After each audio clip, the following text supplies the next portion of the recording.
আমার গার্লফ্রেন্ড যখন মেডিকেলে চান্স পায় তখন থেকেই আমার মনে একটু ভয় ঢুকে যায়। যদিও সে অনেক এক্সাইটেড ছিল, এতই এক্সাইটেড ছিল যে আবেগে আমাকে সবার সামনে জড়িয়ে ধরে। তার জীবনের বিশাল সফলতা, কিন্তু তার এই সফলতায় আমি মোটেও খুশি হইনি।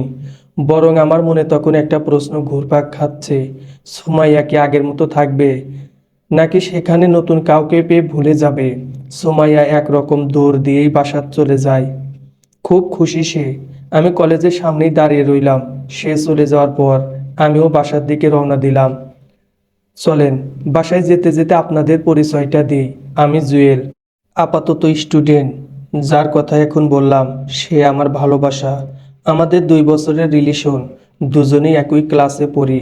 পড়ালেখায় সে আমার থেকে খুব ভালো স্টুডেন্ট, আমিও ভালো ছিলাম। কিন্তু আমার ফাইনাল পরীক্ষার কিছুদিন আগে বাবা মারা যায়, যার জন্য ফ্যামিলির দায়িত্ব আমার কাঁধে চলে আসে। বাবার মৃত্যু, পরিবারের খরচ, ছোট বোনের লেখাপড়া, আমার পড়ালেখা, সব কিছু মিলিয়ে আমি ডিপ্রেশনে চলে যাই। যার কারণে শুরুটা ভালো হলেও শেষটা ভালো হয়নি। আমার পরীক্ষার প্রিপারেশন একদম খারাপ ছিল। প্রথমে ভাবছিলাম পাশই করব না। আল্লাহর রহমত, কোনো মতে পাশ করলাম, কিন্তু অতটা ভালো না। তাই পাবলিকেও চান্স পেলাম না। অবশেষে ন্যাশনালে অ্যাডমিশন নিলাম। যাই হোক, গল্পে আসা যাক। বাসায় গিয়ে ফ্রেশ হয়ে খেয়ে নিলাম। সুমাইয়াকে কল দিলাম, নাম্বার ওয়েটিং। হয়তো সবাইকে এই সংবাদ দিচ্ছে।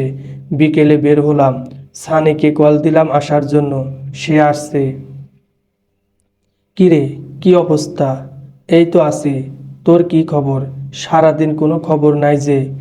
আব্বুর সাথে বাইরে গেছিলাম, শুনলাম সুমাইয়া নাকি মেডিকেলে চান্স পাইছে। হুম। শালা, মিষ্টি কই? আগে মিষ্টি খাওয়া। আমি তো টেনশনে আছি। এত খুশির মধ্যে আবার টেনশন কিসের? তোর বউ ডাক্তার হবে, আমাদেরও ফ্রিতে চিকিৎসা করবে। ফাজলামি করিস না। আচ্ছা, ওখানে যদি সুমাইয়া অন্য কারোর সাথে সম্পর্ক করে? আরে, মাথা খারাপ নাকি? করবে না, শিওর থাক। তারপরেও আমি ফেনীতে আর ও ঢাকাতে, কেমন হয়ে যায় না ব্যাপারটা। যেখানে আমরা প্রতিদিনই দেখা করতাম সেখানে বছরেও পারবো না। দেখ ভাই, ভালো কিছু পেতে হলে কিছু না কিছু ছাড় দিতে হবে। ও ওখানে পড়ালেখা করুক, তোর সাথে মোবাইলে যোগাযোগ করবে, চ্যাট করবে, ছুটি পেলে আবার আসবে। সমস্যা কি? তারপরেও, আরে ধুর, বাদ দে। চল, চা খাবো। তারপর আমরা চা খেতে চলে যাই। সেদিন রাতেও সুমাইয়ার সাথে অনেকক্ষণ কথা হলো। আমার মনে যে একটা ধারণা ছিল সেটা বোধহয় ভুল। এর কিছুদিন পরেই সে ঢাকা চলে যায়। আমার সাথে এই কয়েকদিনে খুব বেশি একটা কথা হয়নি। যাওয়ার আগে একবার দেখা করতে বলেছিলাম, ওর হাতে সময় নাই। আমিও বোকা মনে হ্যাঁ বলে বিদায় দিলাম। যদিও হ্যাঁ বলেছি, কিন্তু ভিতরে ভিতরে আমার অবস্থা খুবই খারাপ।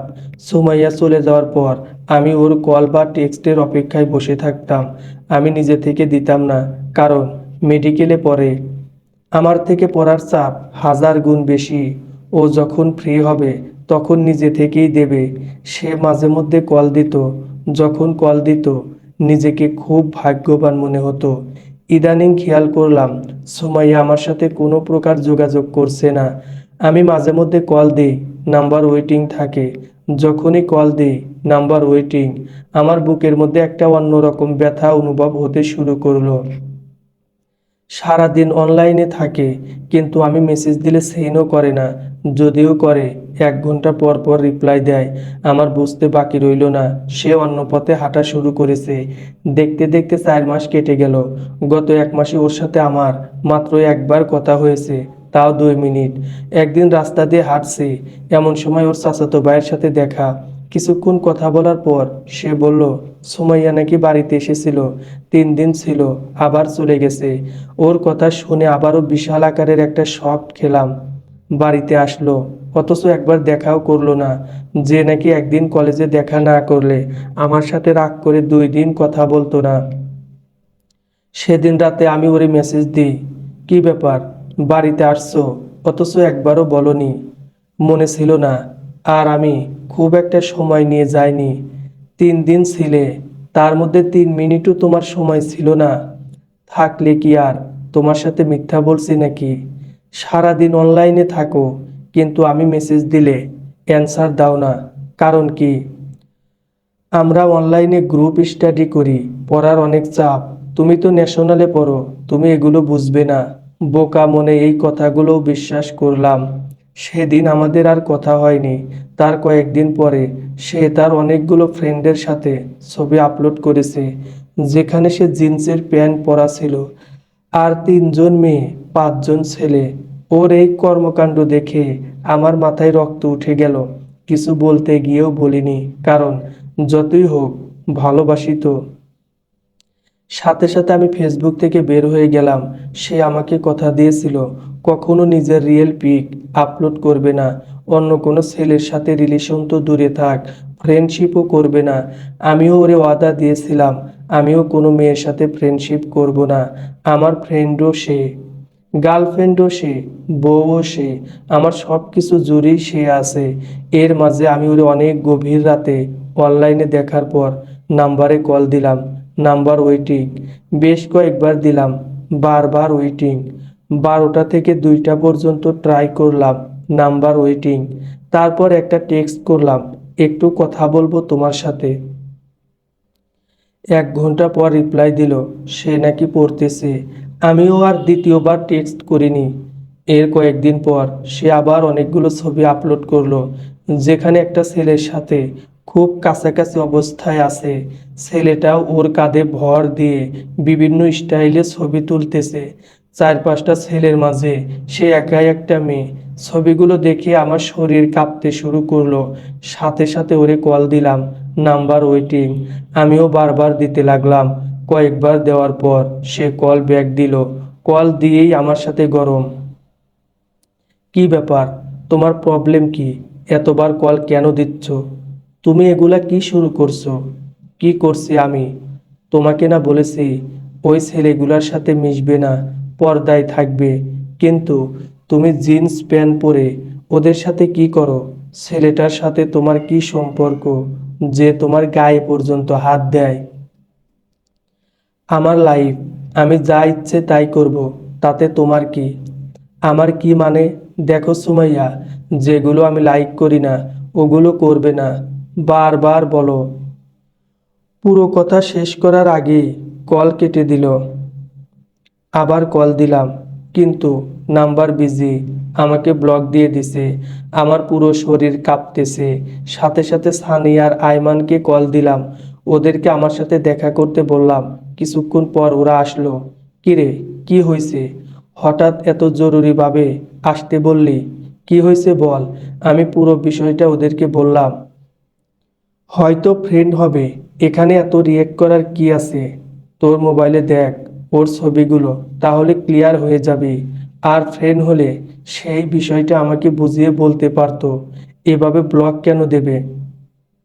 আচ্ছা, ছেলেটার সাথে আবার রিলেশনে জড়িয়ে যায়নি তো? দেখ এগুলো বলিস না, আমার মাথা ঠিক থাকবে না। একটা কাজ কর। কি? চল, আমরা ঢাকা যাই। আমরা ওখানে যে কি করব? সুমাইয়া কি করে নিজের চোখে দেখে আসব। ওরে হাতে নাতে গিয়ে ধরব, তাহলে সব ক্লিয়ার। ওখানে সে আর আমাদের সাথে চালাকি করতে পারবে না। আমি যাওয়া কি ঠিক হবে? আয়মান, আরে চল, আমার আন্টির বাসা আছে, আমরা একদিন আগে যাব, রাত ওখানে থেকে পরের দিন সুমাইয়াদের ক্যাম্পাসে যাব। সানি, ওর ঠিকানা জানিস তুই? আমি, না। আয়মান, তাহলে কেমনে কি করবি? সুমাইয়ার একটা বোন আছে না, সামিয়া, ওর থেকে নিয়ে নে। সে কি দেবে? হুম, দেবে। আমাদের রিলেশনের ব্যাপারে ও সব জানে। আমার সাথে মাঝে মধ্যে কথা বলতো। তাহলে তো হয়েই গেল, তুই ঠিকানা ব্যবস্থা কর, বাকিটা আমরা দেখতেছি। এরপর আরো কিছুক্ষণ কথা বলে ওরা চলে গেল। রাতের বেলা সুমাইয়াদের বাসার নাম্বারে আমি কল দিলাম। আমি টেনশনে ছিলাম, কল যেন আন্টি না ধরে। সামিয়া কল ধরলে ভালো হতো।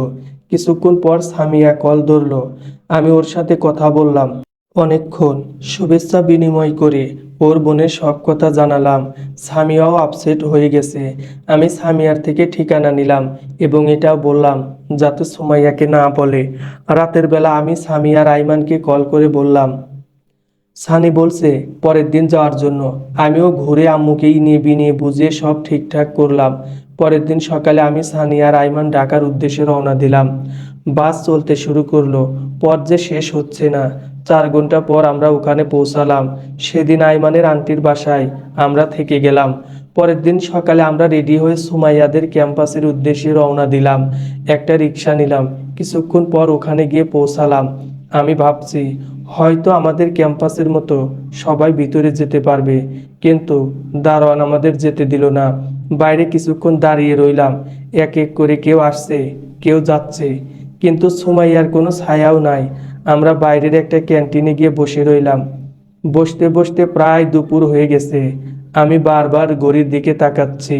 মনে হচ্ছে কিছুতেই সময় যাচ্ছে না। প্রায় 2টার সময় স্টুডেন্টগুলো আবার বাহির হতে শুরু করলো। আমরা 3জনই খুঁজতেছি। কিছুক্ষণ পর দেখলাম সুমাইয়া আসতেছে, সাদা অ্যাপ্রন পরা। আমি তাড়াতাড়ি ওর দিকে যাব, এমন সময় সানি আমার হাত ধরে ফেলে। আগে দেখ ও কি করে, তারপর যাবি। আমরা ওদের পিছু নিলাম। সুমাইয়া আর সাথে 2টা মেয়ে, বাকি 5জন ছেলে। ওরা বাইরের একটা রেস্টুরেন্টে গেল। আমরা বাহির থেকে নজর রাখলাম। দেখলাম সুমাইয়া ওয়াশরুমে গিয়ে ড্রেস চেঞ্জ করে ফেলেছে।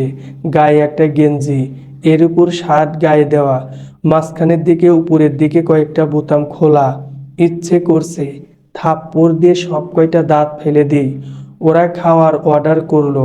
দেখলাম সুমাইয়া আর ওই ছেলেটা একটা ড্রিঙ্কের মধ্যে 2জনে খাচ্ছে।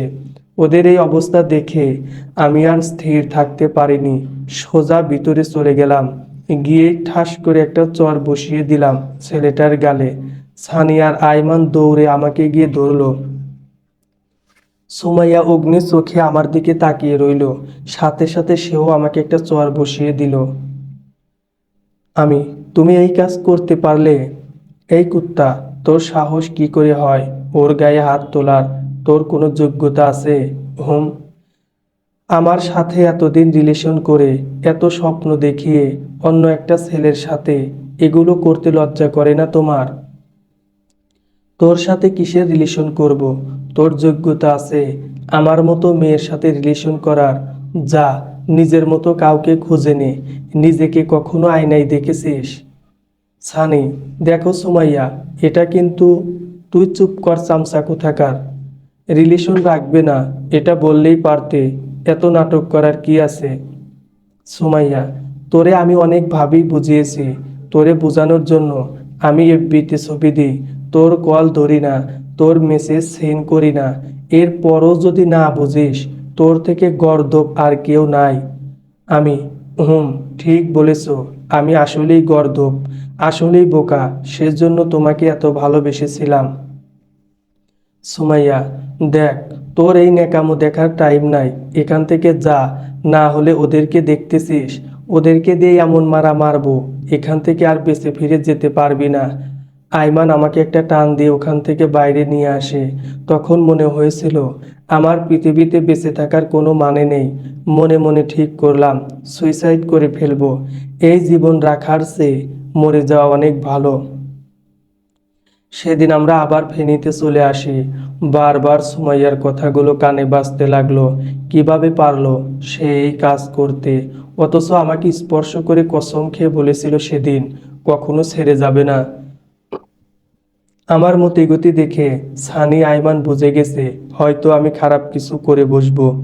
রাতের বেলা ওরা 2জন আমার বাসায় আসে, তারপর আমাকে বাইরে নিয়ে যায়।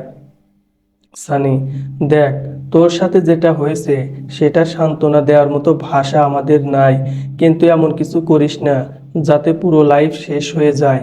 আইমান, তোর ফ্যামিলি এখন তোর উপর নির্ভরশীল। ছোট ভাই আছে, ওর পড়ালেখার খরচ, ফ্যামিলির খরচ, তোর মা আছে। এমন কিছু করবি না যাতে করে ওদেরকেও কাঁদতে হয়। একটা মেয়ের জন্য কখনো লাইফ থেমে থাকবে না। অন্তত পরিবারের কথা ভেবে হলেও তুই স্ট্রং থাক। সানি, শোন, সুমাইয়া আর কখনো তোর হবে না, এটা শিওর থাক। তুই এমন কিছু কর যাতে ওর বোনকে তুই বিয়ে করতে পারিস।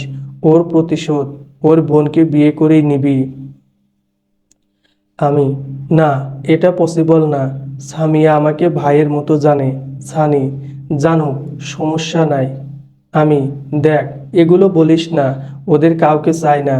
বাদ দে তো, ভালো লাগছে না। আইমান, আমাদের ওয়াদা কর, কোনো খারাপ কিছু করবি না। আমি আবার কি করব?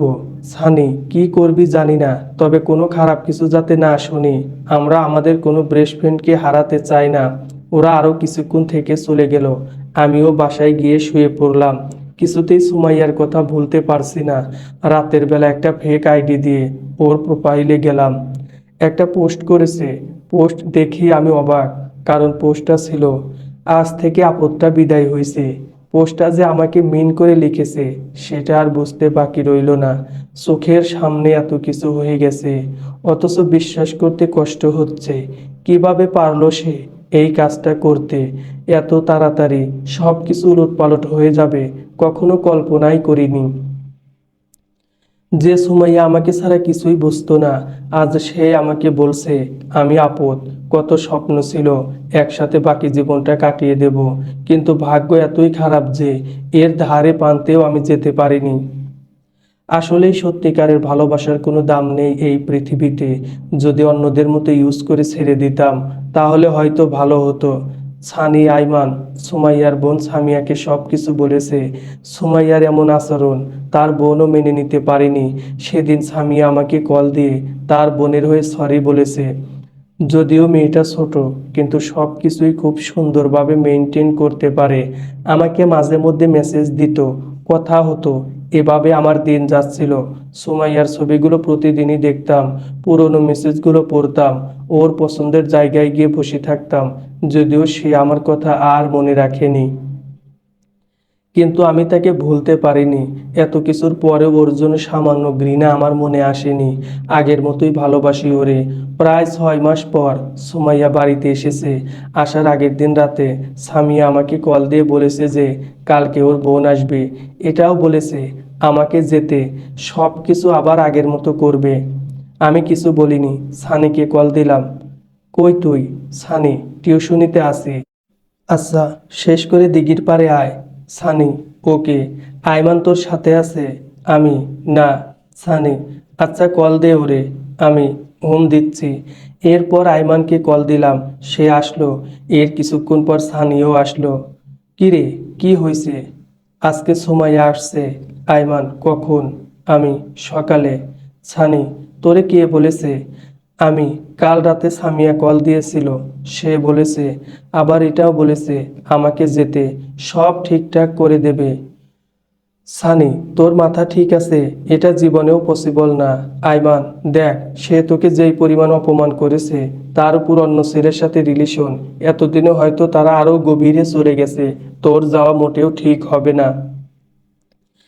আমি, হয়তো সেদিন রেগে গিয়ে এগুলো বলেছে, মন থেকে নাও তো বলতে পারে। সানি, দেখ ভাই, তুই এখনো ভুলতে পারিস নাই, তাই এগুলো বলতেছিস। কিন্তু আসল কথা হচ্ছে সে তোকে চায় না। এখন তুই ওর সামনে গেলে নিজেকে আরো ছোট মনে হবে। ওর প্রতি আবারও দুর্বলতা কাজ করবে। নিজে নিজের মতো থাক, এই কাজ আর করিস না। এভাবে আরো কিছুক্ষণ ওরা আমাকে বিভিন্ন যুক্তি দিল, কিন্তু আমার মন কিছুতেই মানছে না। পরে চিন্তা করলাম, দূর থেকে একবার দেখে নিই, সামনে যাব না। ভাবছিলাম সেদিন রাতে ওদের বাড়ির সামনে যাব, ওখান গিয়ে হয়তো দেখব, কিন্তু সেটা আর হলো না। বিকেলবেলা আমি আম্মুর জন্য মেডিসিন নিয়ে বাড়িতে যাচ্ছি। এমন সময় দেখলাম সুমাইয়া আর ওর বোন কয়েকটা কাজের মিলে রাস্তায় হাঁটছে আর ছবি তুলছে। দুজনেই মুখোমুখি হয়ে গেলাম। প্রথমে ভাবছি ও হয়তো কিছু বলবে, কিন্তু না, কিছু বলেনি। বোনের হাত ধরে চলে গেল। আমি ওর চলে যাওয়ার দিকে তাকিয়ে রইলাম। মানুষ কিভাবে এতটা পাষাণ হতে পারে, তাও ভালোবাসার মানুষের সাথে। সামিয়া কয়েকবার আমার দিকে তাকাইছিল, হয়তো সেও ভাবেনি সুমাইয়া এমন কিছু করবে। আগে থেকে অনেকটাই পরিবর্তন হয়ে গেছে, আরো সুন্দর, স্মার্ট হয়ে গেছে। সে সত্যি বলেছে আমার কোনো যোগ্যতা নাই ওর সাথে রিলেশন করার। তারপর থেকে 2-3 দিন আর বাড়ি থেকে বের হইনি, কারণ হয়তো তার সাথে আবার দেখা হয়ে যেতে পারে। ওর সাথে আবার দেখা হলে আমার মৃত্যু ছাড়া আর কোনো অপশন থাকবে না। ফেক আইডি দিয়ে ওর প্রোফাইলে গেলাম, দেখলাম প্রায় প্রতিদিনই ছবি আপলোড সহ সব রকমের পোস্ট সে আপলোড করছে। অথচ আগে ইসলামী পোস্ট ছাড়া কিছুই দিত না। সুমাইয়া কিছুদিন বাড়িতে থেকে আবার চলে যায়, সব কিছুই আগের মতো চলতেছে, কিন্তু আমি ওরে ভুলতে পারিনি। এভাবে দিনে গিয়ে রাত আসে, 1 মাস 2 মাস করে প্রায় বছর হয়ে গেল। তার সাথে আমার আর কোনো যোগাযোগ নেই।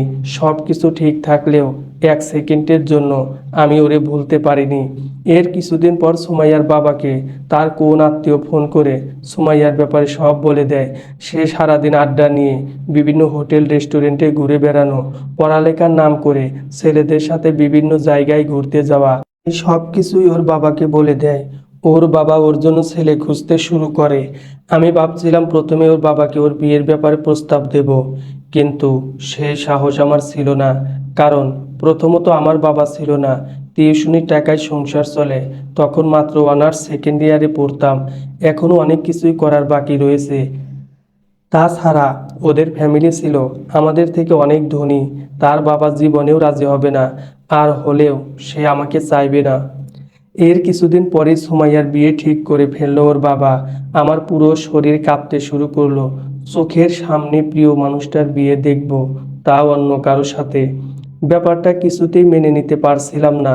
তাই সিদ্ধান্ত নিলাম ওর বিয়ে হয়ে যাওয়া পর্যন্ত বাড়ির বাইরে চলে যাব। তাকে এক প্রকার জোর করা হচ্ছে বিয়ের জন্য। সে কিছুতেই রাজি না। ওর বাবা এতই রেগে গিয়েছে যে ওর পড়ালেখা অফ করে দিয়েছে। গায়ে হলুদের দিন আমি আমার আন্টিদের বাড়িতে চলে গেলাম। যদি সে রাজি থাকতো হয়তো তারে নিয়ে চলে যাইতাম, কিন্তু সে তো আমার কথাই শুনতে পারে না। আমি আমার আন্টিদের বাড়িতে চলে গেলাম। এদিকে বিয়ের অনুষ্ঠান চলতেছে। আমি অনেকগুলো ঘুমের ওষুধ খেয়ে ঘুমিয়ে গেলাম। সকালে উঠে দেখি সানি আইমান অনেক কল দিয়েছে। আমি কল ব্যাক দিলাম। কিরে, এত কল দিলি, কিছু হয়েছে? সানি: সুমাইয়া কি তোর সাথে? আমি: আজব, আমার সাথে হবে কেন? ওর না বিয়ে। সানি: ও বাড়ি থেকে পালিয়েছে, সবাই ভাবছে তুই নিয়ে গেছিস ওরে। আমি: পালিয়েছে মানে? সানি: হুম, গতকাল রাতে পালিয়ে গেছে। তুই তাড়াতাড়ি বাড়িতে আয়, নইলে ওর বাবা তোর ফ্যামিলিকে আক্রমণ করে বসে থাকবে। আমার পৃথিবীটা ঘুরতেছে। তাড়াতাড়ি করে আবার বাড়ির দিকে রওনা দিলাম। যাওয়ার পর দেখি সুমাইয়ার বাবা আমার ছোট ভাইকে বসিয়ে রেখেছে। যতক্ষণ আমি যাব না ওকে ছেড়ে দেবে না। আমি ওনার সামনে গেলাম, সাথে সাথে উনি আমার কলার চেপে ধরলেন। সানি আর আইমান একরকম ধাক্কা দিয়েই উনারে ফেলে দিল। আমি পুরো বিষয়টা উনাদের বুঝিয়ে বললাম, কিন্তু উনারা মনে করেছে আমি সুমাইয়াকে কোথাও নিয়ে গিয়ে লুকিয়ে রেখেছি। সামিয়া বুদ্ধি করে সুমাইয়ার ঢাকার একটা ফ্রেন্ডকে কল দিল। তারপর জানতে পারলো ওই ছেলেটার সাথে পালিয়েছে, এখন ঢাকাতেই আছে।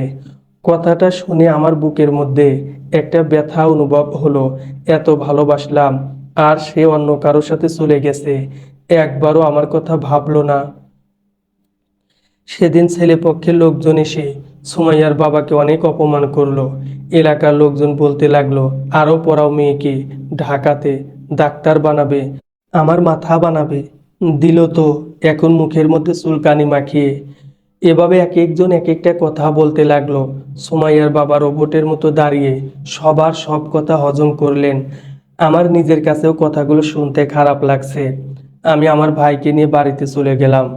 বাড়িতে যাওয়ার পর দেখি আম্মু আগে থেকে পায়চারি করছে। আমাদের দেখে দৌড়ে আসলেন। রাতের বেলা খাওয়ার সময় আম্মু বলল, তোর সাথে আমার কথা আছে। আমি: কি কথা বলো আম্মু? তুই আমার মাথা ছুঁয়ে ওয়াদা কর। আমি: আরে কি হয়েছে সেটা তো বলো আম্মু। আজ থেকে তুই ওই মেয়ের কথা আর মনে রাখবি না। যদিও সে আসে, কখনো ফিরিয়ে নিবি না। ওই মেয়ের জন্য আজ তোর মৃত বাবাকে গালি শুনতে হয়েছে। আমি কি বলবো বুঝতে পারছি না। খাওয়া ছেড়ে উঠে চলে গেলাম। কিছুক্ষণ বাইরে থেকে বাড়িতে চলে আসলাম। সকালবেলা মানুষের চিল্লাচিল্লিতে ঘুম ভাঙলো। বাইরে গিয়ে আসলাম ভাইকে জিজ্ঞেস করলাম কি হয়েছে। উনি যেটা বলেছে সেটা শোনার জন্য আমি মোটেও প্রস্তুত ছিলাম না। সুমাইয়ার বাবা নাকি মারা গেছে, ঘুমের মধ্যেই মারা গেছে। তাড়াতাড়ি ওদের বাড়ির দিকে দৌড় দিলাম, গিয়ে দেখি আসলেই ওর বাবা মারা গিয়েছে। ওর মা আর বোনের কান্নাকাটিতে বাড়ির অবস্থা খুবই খারাপ। চারপাশ থেকে লোকজন আসতে শুরু করলো। ওর বাবা প্রভাবশালী ছিল, অনেক পরিচিত লোকজন ছিল। এক এক করে আত্মীয় স্বজন সবাই আসলো। দুপুরের নামাজের পরেই ওনার কাফন সম্পূর্ণ হলো। মাটি দিয়ে যে যার মতো চলে গেল। আমরাও চলে আসলাম। একটা মানুষ কতটা খারাপ হলে এই কাজ করে। আমার কথা বাদই দিলাম, আমার সাথে তো রিলেশন ছিল, কিন্তু যে বাপ মা এত কষ্ট করে বড় করেছে, মানুষ করেছে, পড়ালেখা করিয়েছে, তাদের কথা একবারও চিন্তা করলো না। স্বার্থপরের মতো এভাবে চলে গেল। ওর প্রতি এখন ভালোবাসা না, ঘৃণার জন্ম নিচ্ছে। এভাবে কিছুদিন গেল। সুমাইয়ার আর কোনো খবর নাই। কিন্তু ওরে এখনো ভুলতে পারিনি।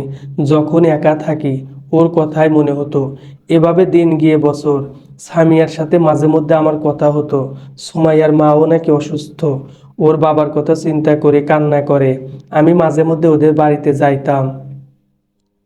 প্রায় 4 বছর পর আমি থানায় বসে বসে কয়েকটা ফাইল দেখছি।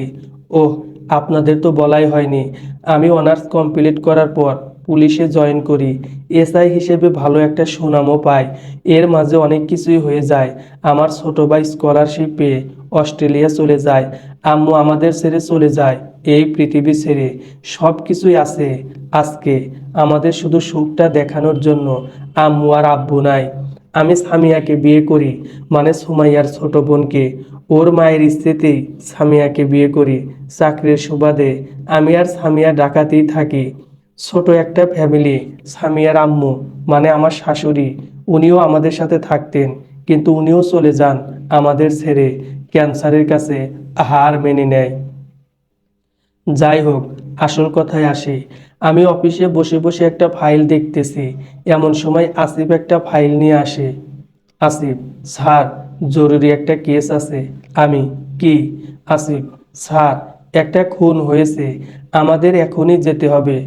আমি: কোথায়, কিভাবে? আসিফ: স্যার, মিরপুর 7-এ। তাড়াতাড়ি করে গাড়ি বের করে ওখানে গেলাম। আগে থেকেই কয়েকজন পুলিশ ওখানে তল্লাশি চালাচ্ছে। আমি যাওয়ার পর একজন এসে আমাকে পুরো ঘটনা বর্ণনা করলো। সংসারে অশান্তিকে কেন্দ্র করে বউয়ের হাতে জামাই খুন, ঘুমের ওষুধ খাইয়ে ঘুম পাড়িয়ে দিয়ে তারপর গলা কেটে দেয়। শুনেই আমার গায়ের লোম দাঁড়িয়ে যায়। এইরকম বউও হয় নাকি? আমি: আসামিকে গ্রেপ্তার করা হয়েছে? কনস্টেবল: জি স্যার, জেলে পাঠিয়ে দিয়েছি। যেহেতু আপনার এরিয়ায় এই ঘটনা হয়েছে, সব যোগ জিজ্ঞেস আপনি করতে পারেন। আমি সেখানে আরও কিছুক্ষণ ঘুরে ফিরে দেখলাম। ছেলেটাকে কেমন চেনা জানা মনে হচ্ছে। মনে হয় কোথাও দেখেছি, তবে মনে করতে পারছি না। যাই হোক, আমি থানায় চলে গেলাম। ভিতরে গেলাম, দেখলাম মেয়েটা উল্টো দিকে জড়সড় হয়ে বসে আছে। কাপড়ের মধ্যে রক্ত লেগে লাল হয়ে আছে। আমি যাওয়ার পর কাশি দিলাম, কিন্তু ফিরলো না। তারপর ডাক দিলাম, উনি পিছনে তাকালো। আর তাকাতেই আমার চোখ কপালে উঠে গেল। কারণ মেয়েটা আর কেউ নয়, সুমাইয়া। ও এই কাজ করবে আমি ভাবতেও পারিনি। ওরে দেখে আমার মুখ বন্ধ হয়ে গেল। কি বলবো সেটাই বুঝছি না। তারপর: সুমাইয়া। জুয়েল, তুমি? আমি: এক্সকিউজ মি, নাম ডাকার অধিকার কে দিয়েছে? Call me sir. সুমাইয়া দৌড় দিয়ে এসে আমার পা ধরে ফেলল। জুয়েল, আমাকে বাঁচাও, আমি এই কাজ করিনি, প্লিজ আমাকে বাঁচাও, সে নিজেই এই কাজ করেছে। আমি: আজব, নিজে নিজে কেউ গলা কাটতে পারে নাকি? সুমাইয়া: ওর অনেক গার্লফ্রেন্ড ছিল, ওদের মধ্যে কেউ একজন এই কাজ করেছে, প্লিজ তুমি আমাকে বাঁচাও। আমি: দেখেন, এইসব বলে লাভ হবে না। আপনি যদি সত্যিটা বলেন তাহলে আপনার শাস্তি কমানোর জন্য আমি সুপারিশ করতে পারবো। কেন মেরেছেন? সুমাইয়া: শান্তির জন্য। আমি: মানে? এই শান্তির জন্য ভালোবাসাকে ছেড়ে দিলেন, নিজের বাবা মাকে ছেড়ে দিলেন। বাবা মারা গেল, একবার খবরও নিলেন না। মা মারা গেল, তাও খবর নিলেন না। সব শান্তি তো আপনার লাইফে ছিল, টাকা পয়সা ধন দৌলত সব কিছুই তো ছিল, তাহলে ছেড়ে দিলেন কেন? সুমাইয়া: ভালোবাসা সব ছিল, কিন্তু ভালোবাসা ছিল না। যে ভালোবাসা আমি তোমার কাছে পেয়েছি সেটাও আমাকে দিতে পারেনি। সে শারীরিকভাবেও দুর্বল ছিল। আজকে এত বছর আমাদের কোনো সন্তানও হয়নি। পরে জানতে পারলাম আমার বাইরেও সে অনেকগুলো মেয়ের সাথে খারাপ কাজ করে বেড়াতো।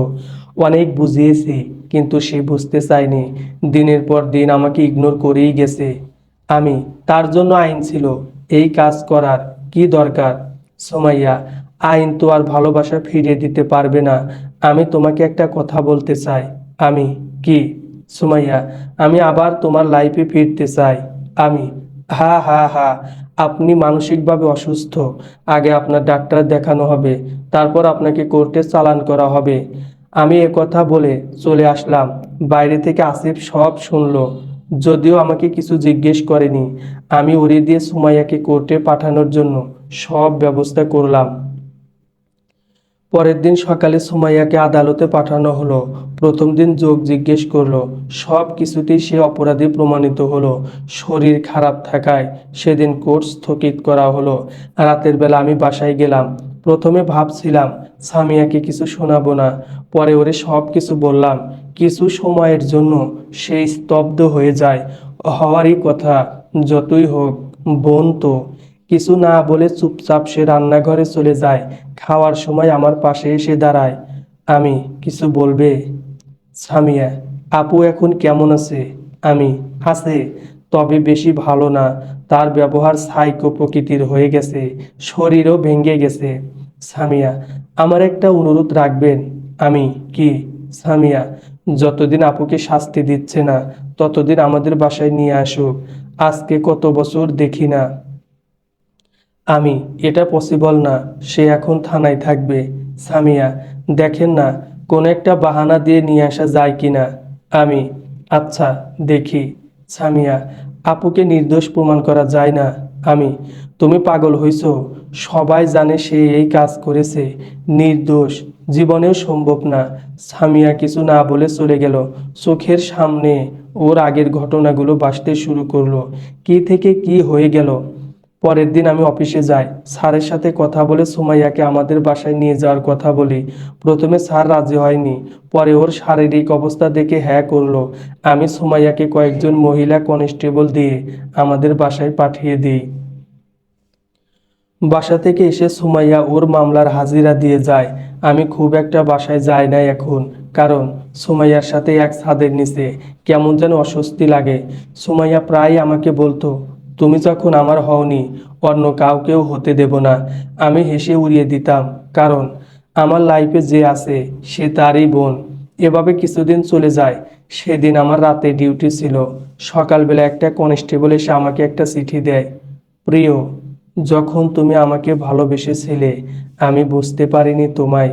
চলে গিয়েছিলাম সুখের ঠিকানায়। ভেবেছিলাম সে তোমার থেকে আমাকে বেশি সুখে রাখবে, কিন্তু না, বরং সে আমাকে ইউজ করেছে। শুধু সে নয়, বিয়ের পর সে তার বন্ধুদের দিয়ে আমাকে ইউজ করাতো, দিনের পর দিন অত্যাচার করত। তার অত্যাচারে আমি যখন আবার চলে যাব ভেবেছিলাম, তখন বাড়িতে খবর নিয়ে জানতে পারলাম আমি চলে আসার দিনই বাবা মারা গেছে। তুমি সামিয়াকে বিয়ে করে ফেলেছো। যে বুকে আমি থাকার কথা, সে বুকে অন্য কেউ। ভাবতেও আমার শরীর কাঁপতো। আম্মুও চলে যায়, মাপ চাওয়ারও সুযোগ পাইনি। তারপর থেকে আমার টার্গেট তুমি। আমি রায়হানকে অনেক আগেই মেরে ফেলতাম, কিন্তু সুযোগের অপেক্ষায় ছিলাম। যখন শুনলাম তুমি এই থানায় আসো, তখন এই কাজ করে ফেললাম। ওরে হত্যা করলাম, কারণ আমি জানি তখনই তোমার সাথে আমার দেখা হবে। এক এক করে যতজন তোমার আর আমার লাইফে আছে, সবাইকেই আমি শেষ করে দেব। তোমার লাইফে অন্য কেউ আমি ভাবতেও পারবো না। সেজন্য আমি আমার বোনকেও ছাড়ছি না, ওরেও আব্বু আম্মুর কাছে পাঠিয়ে দেব। চিঠিটা পড়ে আমার হাত পা কাঁপতে লাগলো। আমি বাসার দিকে দৌড় দিলাম। গিয়ে অবাক হয়ে গেলাম, কারণ ওখানে আগে থেকেই পুলিশের গাড়ি আর একটা অ্যাম্বুলেন্স আছে। সাদা একটা কাপড়ে কেউ একজনকে মুড়িয়ে অ্যাম্বুলেন্সে ঢুকানো হচ্ছে। বুঝতে বাকি রইল না যে এটা সামিয়া। একটু পর সুমাইয়াকে কয়েকজন মহিলা কনস্টেবল ধরে গাড়িতে তুলতেছে। সে আমার দিকে তাকিয়ে একটা অট্ট হাসি দিল। আসিফ আমার কাছে আসলো। আসিফ, স্যার। আমি, চিঠিটা তুমি আগে পড়েছো? আসিফ, না স্যার, আমি সোজা আপনার কাছেই পাঠিয়ে দিয়েছি।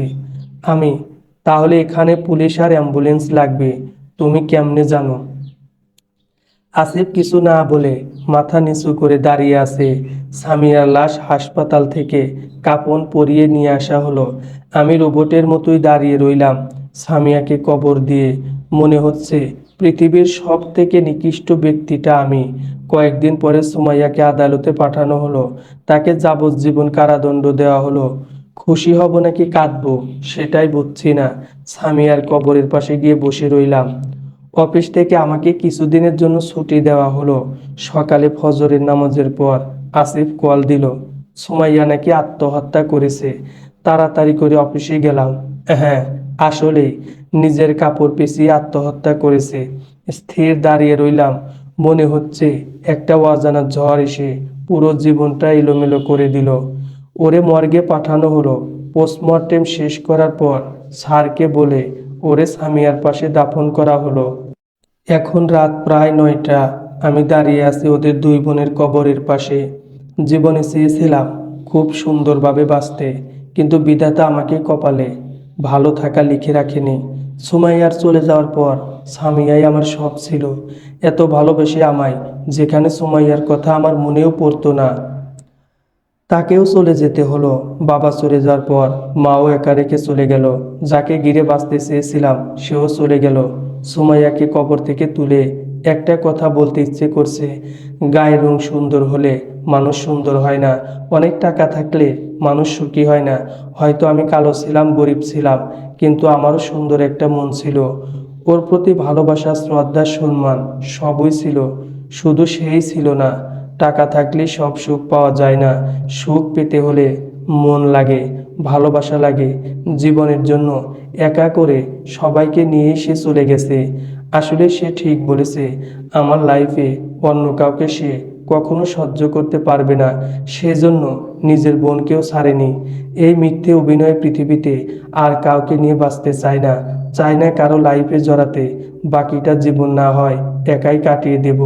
ওদের কথা স্মরণ করে থাকুক না কিছু ভালোবাসা অসমাপ্ত হয়ে, কিছু ভালোবাসা অবহেলিত হয়ে। আমি তো জানি আমি কেমন ভালোবেসেছিলাম। সারা জীবন না হয় ওভাবেই বেসে যাব। সমাপ্ত।